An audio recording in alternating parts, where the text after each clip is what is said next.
اللهم انصر اخواننا على ارض فلسطین، اللهم انصر في جميع بلاد المسلمين واخذل الكفر واليهود واليهود واليهود واليهود واليهود واليهود والنصارى والمشركين، بولیے آمین، اللهم آمین۔ ہونے والی تمام میلادوں میں میں نے اسی آیت کریمہ کو پڑھا اور اس آیت کریمہ کے منظر پس منظر کو پیش کرنے کی سعادت حاصل کی کہ خلاق کائنات قرآن مجید میں ارشاد فرماتا ہے انما المؤمنون اخوہ، کہ بے شک تمام مسلمان آپس میں بھائی بھائی ہیں، تمام مسلمان آپس میں ایک دوسرے کے بھائی ہیں، ایک دوسرے کے مددگار ہیں، ایک دوسرے کے حامی و ناصر ہیں۔ اس کا مطلب یہ کہ اگر ایک مسلمان کو تکلیف پہنچے تو دوسرے مسلمان کو بھی اس سے غم لاحق ہونا چاہیے، تکلیف ہونا چاہیے۔ انما المؤمنون اخوہ کا یہی مطلب ہے۔ معزز حاضرین، آج آپ انٹرنیٹ کے ذریعے سوشل میڈیا پر یہ خبر دیکھ رہے ہوں گے کہ ہمارے مظلوم فلسطینی بھائیوں کے اوپر کس قدر ان غاصب یہودیوں کی طرف سے ظلم و ستم ڈھایا جا رہا ہے۔ معزز حاضرین، یہ دنیا کا انٹرنیشنل لا ہے، انٹرنیشنل قاعدہ ہے کہ اگر کوئی کسی کی زمین کو غصب کر کے مالکانہ حق دکھائے، مالکانہ حق جتائے، تو دنیا کا یہ قاعدہ ہے، انٹرنیشنل لا ہے کہ آدمی اپنا حق لینے کے لیے اس سے مقابلہ کر سکتا ہے، اس سے لڑائی لڑ سکتا ہے، اس سے جنگ کر سکتا ہے۔ یہ قاعدہ آج کا نہیں بلکہ یہ قاعدہ بہت پرانا قاعدہ ہے۔ حال ہی میں آپ نے دیکھا ہوگا کہ روس اور یوکرین کے درمیان ایک جنگ لڑی گئی۔ یوکرین کی زمین پر جب حملہ ہوا، قبضہ ہوا، تو یوکرینیوں نے اپنا حق حاصل کرنے کے لیے روس کی فوجوں سے، روس کی آرمی سے، روس کی ملیٹنٹ سے جنگ کی۔ لیکن جب یہ دونوں جنگیں لڑی گئی، اس کے علاوہ اور بھی جنگیں لڑی گئی، جب بھی یہ جنگ لڑی گئی تو دنیا نے ان جنگوں کو ٹیررسٹ کا نام نہیں دیا، دہشت گرد کا نام نہیں دیا، بلکہ کہا کہ اپنے حق کو حاصل کرنے کے لیے جو لڑائی لڑی گئی وہ حقیقت میں جنگ آزادی ہے، وہ جنگ ہے۔ لیکن یہودوں نے جب فلسطینی مسلمانوں کی زمین کو غصب کر کے اس پر مالکانہ حق جتایا اور اس کے بعد تقریباً 50-60 سالوں تک، برسوں تک مسلسل فلسطینی مسلمانوں پر ظلم کرتا رہا، زیادتی کرتا رہا، قتل ناحق کرتا رہا، ہماری بہنوں کے دامن کو خالی کرتا رہا، بہت سی بہنیں بیوہ ہوتی گئیں، بہت سی مائیں اپنے بچوں کو اپنے ہاتھوں سے انہیں الوداع کہنے لگی۔ اللہ اکبر! تو اس وقت پوری دنیا خاموش تھی۔ 1-2 سال نہیں بلکہ 50-60 سالوں تک مسلسل فلسطینی مسلمانوں پر یہ ظلم ہوتا رہا، یہ بربریت ہوتی رہی، یہ ظلم و ستم ہوتا رہا، یہ تشدد ہوتا رہا۔ پوری دنیا خاموش بیٹھ کر نظارہ دیکھ رہی تھی۔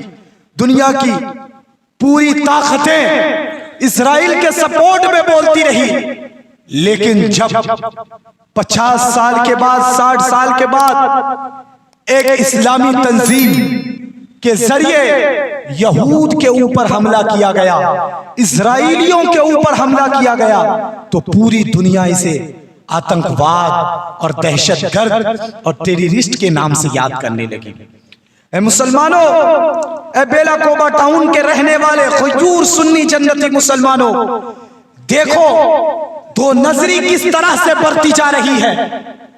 دوسری جگہ اپنی زمین کو حاصل کرنے کے لیے اگر جنگ لڑی جائے تو اسے کہا جاتا ہے اپنے حق کے لیے لڑا جا رہا ہے. اور یہاں جن مظلوموں کی زمین کو چھین لیا گیا، غصب کر لیا گیا، اگر وہ اپنے حق کے لیے لڑائی کر رہے ہیں تو انہیں دہشت گرد کا نام دے دیا جا رہا ہے. اللہ اکبر کبیرہ. یہ مسلمانوں کے ساتھ ناانصافیاں، یہ مسلمانوں کے حق کو کچلنا، یہ آج کا نہیں بلکہ برسوں کا طریقہ اور رواج رہا ہے. یہ یہود جب ہٹلر نے انہیں یورپ سے مار کر بھیجا اور چند دنوں میں ہی یہود کے 60 لاکھ لوگوں کو مار کر ختم کر دیا، نیست و نابود کر دیا، تو اس وقت دنیا کی کسی ملک نے ان یہودیوں کو، ان ظالموں کو، ان احسان فراموشوں کو، ان غاصبوں کو، مسجد نہ ہوتی تو میں کہتا کہ ان کے لیے کون کون سا لفظ کہنا درست ہوتا، لیکن مسجد ہے اس وجہ سے ملحوظ رکھتے ہوئے مسجد کے ادب کو میں نے صرف ظالم اور غاصب کہا ہے. ان غاصبوں کو دنیا نے ٹھکانہ نہیں دیا. یہ ادھر ادھر پھر رہے تھے، بھاگ رہے تھے. ہٹلر انہیں مار رہا تھا. ایک دن میں ہزاروں ہزار یہودیوں کو قتل کیا جا رہا تھا، خون کی ندیاں بہ رہی تھی. اس وقت ان لوگوں نے یورپ کنٹری کے تمام ملکوں سے رہنے کے لیے جگہ مانگی. ان یہودیوں نے کہا کہ ہمیں تھوڑی جگہ دو ورنہ ہم سارے کے سارے مار دیے جائیں گے، دنیا سے ہمارا نام و نشان مٹ جائے گا، دنیا سے ہمارا نام و نشان ختم ہو جائے گا. یورپ کے کنٹری میں سے کسی بھی کنٹری نے، کسی بھی ملک نے، ان تمام ممالکوں میں سے کسی بھی ملک نے انہیں اپنی زمین پر رہنے کی اجازت نہ دی. لیکن جب وہ اپنے اس فریاد کو لے کر، اپنے اس تکلیف کو لے کر، اپنی ان پریشانی کو لے کر، اس مصیبت میں ڈوب کر جب وہ لوگ فلسطین کے مسلمانوں کے پاس آئے تو ہمارے فلسطینی مسلمان بھائیوں نے ان یہودیوں کو جنہیں ہٹلر مار رہا تھا اپنی زمین میں رہنے کی جگہ دے دی، اپنی زمین میں رہنے کی جگہ دے دی. ہو سکتا ہے شاید یہی مسلمانوں کی سب سے بڑی غلطی ہوئی ہو کہ اس نے 1943 یا 43 کے موقع پر یہودیوں کو اپنی زمین پر رہنے کے لیے اجازت دے دی. جب کوئی پرسان حال نہ تھا، یہودیوں کا کوئی پوچھنے والا نہ تھا، جب اسرائیلیوں کو مارا جا رہا تھا، قتل کیا جا رہا تھا، اس وقت ان فلسطینیوں نے ان پر احسان کیا، انہیں رہنے کے لیے جگہ دی اور ان کے محسن بنے. لیکن جب وہ یہود ان کی زمین پر آئے، ریفیوجی بن کر رہنے لگے، تو پھر ان لوگوں نے اس زمین پر خود کے لیے مالکانہ حق کا دعویٰ کرنا شروع کر دیا. جس زمین پر وہ آ کر بھیک مانگ کر بیٹھے تھے، چند سالوں میں انہوں نے اس زمین کو اپنی ملکیت کہنا شروع کر دیا. کہنے لگے کہ ہم ہی اس زمین کے مالک ہیں. اللہ اکبر کبیرہ. اور اس کے بعد جو جنگیں چھڑی، جو جنگیں ہوئی، وہ آج تک ہو ہی رہی ہے. 50 سال، 60 سال، 70 سال سے زیادہ کا زمانہ گزر گیا. اللہ اکبر. آج تک وہ جنگ چل رہی ہے، وہ جنگ ختم ہونے کی نام نہیں لے رہی ہے، اور اس جنگ میں کروڑوں مسلمان اپنی جانیں قربان کر رہے ہیں. اے مسلمانوں، فلسطین میں رہنے والے وہ صرف مسلمان ہی نہیں، وہ انسان بھی ہے، وہ انسان بھی ہے. اور انسان ہونے کے ناطے ہر انسان کو مظلوم کے ساتھ کھڑا ہونا چاہیے، مظلوم کے ساتھ کھڑا ہونا چاہیے. جس مظلوم کے ساتھ آج دنیا کھڑی ہونے سے انکار کر رہی ہے، جن فلسطینیوں کے حق میں بولنے کے لیے آج دنیا کی کوئی طاقت تیار نہیں ہو رہی ہے، آپ ان کی تاریخ اٹھا کر دیکھیں انہی فلسطینیوں نے ان لوگوں پر جو آج فلسطینیوں پر ظلم کر رہے ہیں، انسان ہونے کے ناطے انہیں اپنے گھر میں، اپنے ملک میں رہنے کے لیے جگہ دی تھی، رہنے کے لیے جگہ دی تھی۔ جس نے جگہ دی آج انہی کے لیے ان کی زمین تنگ کر دی گئی ہے، آج انہی کے لیے ان کی زمین ان پر سمٹتی ہوئی نظر آ رہی ہے، انہی کے لیے ان کی زمین آج کم ہوتی ہوئی نظر آ رہی ہے۔ اللہ اکبر کبیرہ۔ مسلمانوں، فلسطینیوں کے ساتھ ہمارا تعلق صرف فلسطین کی زمین کا نہیں ہے، فلسطینیوں کے ساتھ ہمارا تعلق صرف انسان ہونے کا نہیں ہے، بلکہ فلسطینیوں کے ساتھ جو ہمارا تعلق ہے وہ کلمہ طیبہ لا الہ الا اللہ محمد الرسول اللہ کا تعلق ہے۔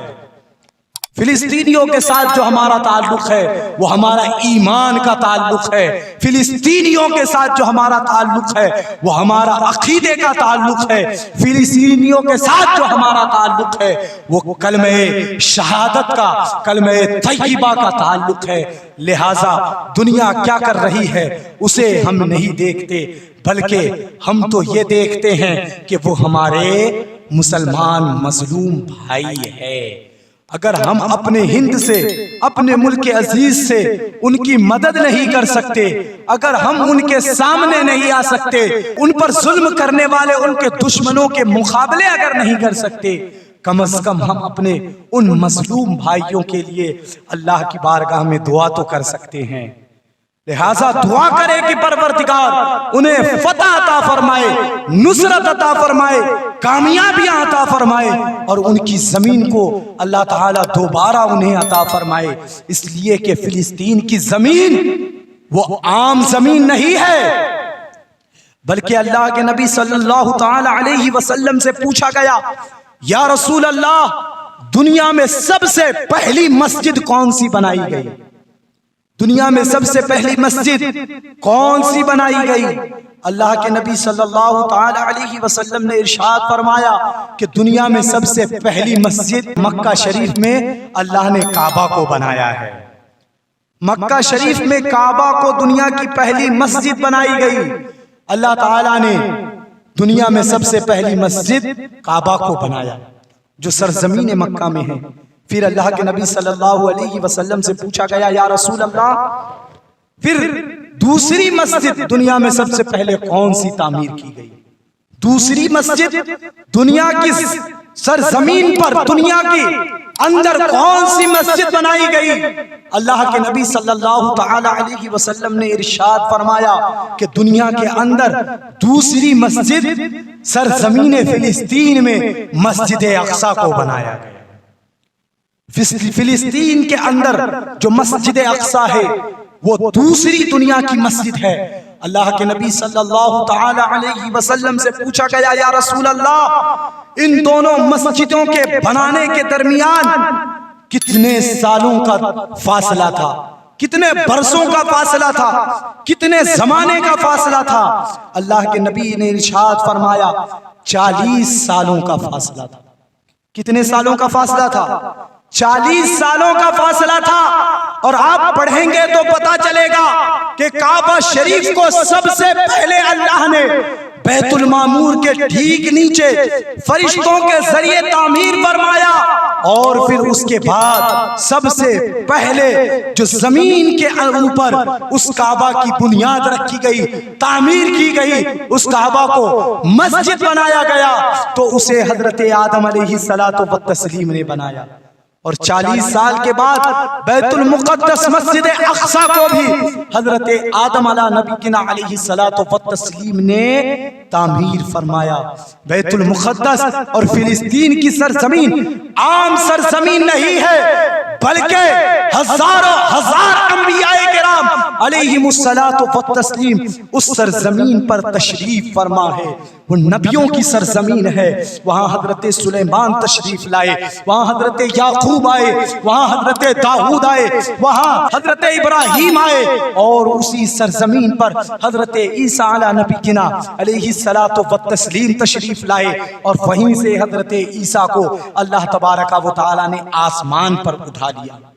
وہ عام زمین نہیں ہے بلکہ اتنی پاکیزہ زمین ہے, اتنی متبرک زمین ہے, اس قدر برکتوں والی زمین ہے, اس قدر عظمتوں والی زمین ہے, اس قدر رحمتوں والی زمین ہے کہ جب پروردگار نے اپنے محبوب کو مکہ کی سرزمین سے اپنے قریب بلایا, اپنی بارگاہ میں بلایا, سفر معراج پر بلایا, اپنی زیارت سے مشرف فرمایا, تو مکہ سے ڈائریکٹ اللہ نے اپنے پاس نہیں بلایا بلکہ مکہ سے جبرائیل امین اللہ کے نبی کو فلسطین کی سرزمین پر لے کر پہنچے, اور وہاں اللہ کے نبی نے مسجد اقصی میں تمام نبیوں کی امامت فرمائی, اور وہیں سے پرواز باندھا اور اللہ کی زیارت کے لیے رب کے بارگاہ میں تشریف لے کر گئے.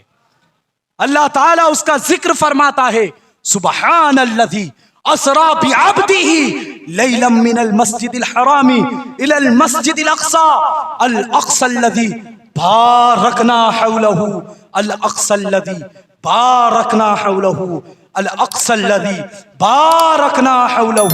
یہ وہ اقصی ہے, یعنی مسجد اقصی وہ مسجد ہے بارکنا حولہ, جس کے اطراف میں, جس کے ارد گرد اللہ فرماتا ہے ہم نے برکت رکھی ہے. کہیے سبحان اللہ. بارکنا حولہ, پروردگار فرماتا ہے ہم نے مسجد اقصی کے اطراف میں برکت رکھی ہے, رحمت رکھی ہے. اے مسلمانوں, فلسطینیوں کے ساتھ ہمارا تعلق اس وقت تک رہے گا جب تک قرآن کے اندر یہ آیت رہے گی اور اس کی تلاوت کی جائے گی.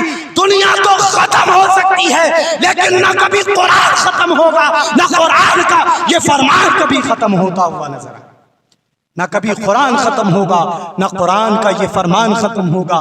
لہٰذا فلسطینیوں کے ساتھ ہمارا تعلق کبھی بھی ختم نہیں ہو سکتا. فلسطینیوں کا معاملہ صرف فلسطینیوں کا نہیں ہے بلکہ فلسطینیوں کا معاملہ پوری کائنات کے مسلمانوں کا معاملہ ہے. وہ ہمارا قبلہ اول ہے. آپ کو معلوم ہونا چاہیے فلسطین کے اندر جس مسجد اقصی کو یہودی گرانے کی بات کرتے ہیں, یہودی مسمار کرنے کی بات کرتے ہیں, اور غزہ کے اندر آج یہودی ایک دن میں 5,000 راکٹ داغ کر وہاں کی عمارتوں کو 20 منزلہ عمارتوں کو زمین بوس کر رہا ہے, میڈیا میل کر رہا ہے, اور ان کی یہ ناپاک کوشش ہے کہ مسجد اقصی کو بھی جو ہے ختم کر دیا جائے. مسلمانوں, ہمیں اور آپ کو یاد ہونی چاہیے کہ وہ مسجد عام مسجد نہیں ہے بلکہ جب اللہ کے نبی صلی اللہ تعالی علیہ وسلم مدینہ شریف تشریف لائے تو اللہ کے نبی صلی اللہ علیہ وسلم اس وقت تقریباً 17 یا 18 مہینے تک, دونوں روایتیں ہیں, اور ایک روایت میں نے پڑھا 16 مہینے تک, یوں کہہ لیجئے 1.5 سالوں تک اللہ کے نبی صلی اللہ تعالی علیہ وسلم نے متوجہن الی جہت البیت المقدس, مقدس یا مقدس دونوں ہی عربی کے اندر ہے, اللہ کے نبی صلی اللہ تعالی علیہ وسلم نے نماز ادا فرمائی تو بیت المقدس کی طرف چہرہ فرمایا تھا. جس بیت المقدس کو آج یہود مسمار کرنا چاہتے ہیں وہ بیت المقدس ہمارا قبلہ اولا تھا. پہلے مسلمان 1.5 سالوں تک اسی کی طرف چہرہ کر کے نماز پڑھتے تھے. آج ہم کعبہ کی طرف چہرہ کر کے نماز پڑھتے ہیں, مکہ کی طرف چہرہ کر کے متوجہ الی جہت الکعبۃ الشریف کہہ کر نماز پڑھتے ہیں. لیکن جب اسلام آیا تھا تو اللہ کے نبی اور ان کے غلام اور اس وقت کے مسلمان متوجہن الی جہت البیت المقدس کہہ کر نماز پڑھا کرتے تھے۔ وہ بیت المقدس عام مسجد نہیں بلکہ دنیا کی دوسری مسجد ہے جو دنیا کی زمین کے اوپر تعمیر کی گئی۔ ہمارا تعلق فلسطین سے ایمان کا تعلق ہے، ہمارا تعلق فلسطین سے عقیدے کا تعلق ہے، ہمارا تعلق فلسطینیوں سے بھائی چارگی کا تعلق ہے، ایمانی رشتے کا تعلق ہے۔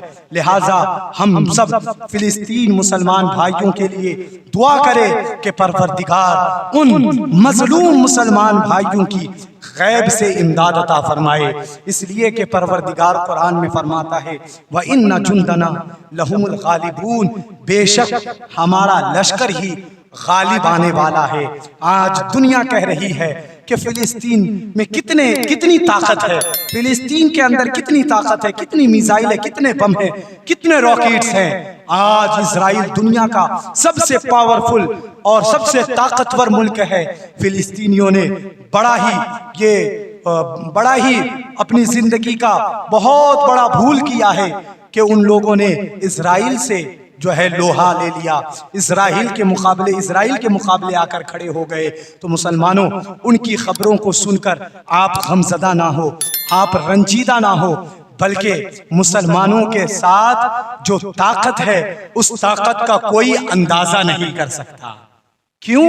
کیونکہ مسلمان ہتھیاروں پر نہیں بلکہ اپنے پروردگار پر بھروسہ کرتا ہے۔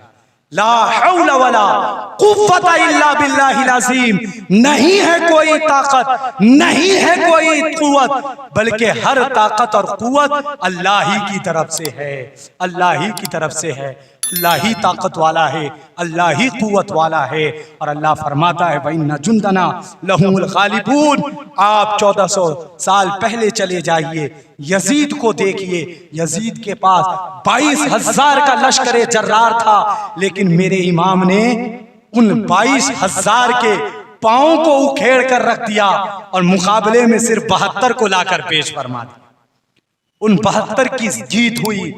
اور جنگ بدر میں آپ نے دیکھا ہوگا کتنے لاکھ ادھر کفار و مشرکین تھے، لیکن ادھر اللہ کے نبی صلی اللہ علیہ وسلم کے ساتھ محض 317 مسلمان تھے، اور اللہ تعالیٰ نے ان 317 کی مدد فرمائی تو وہ لاکھوں گھٹنے ٹیک دیے اور مسلمانوں کو فتح اور نصرت نصیب ہو گئی۔ لہٰذا ان کے تعداد پر، ان کی طاقت پر ہمیں کوئی جو ہے سروکار نہیں، ہمیں ان سے کوئی مطلب نہیں۔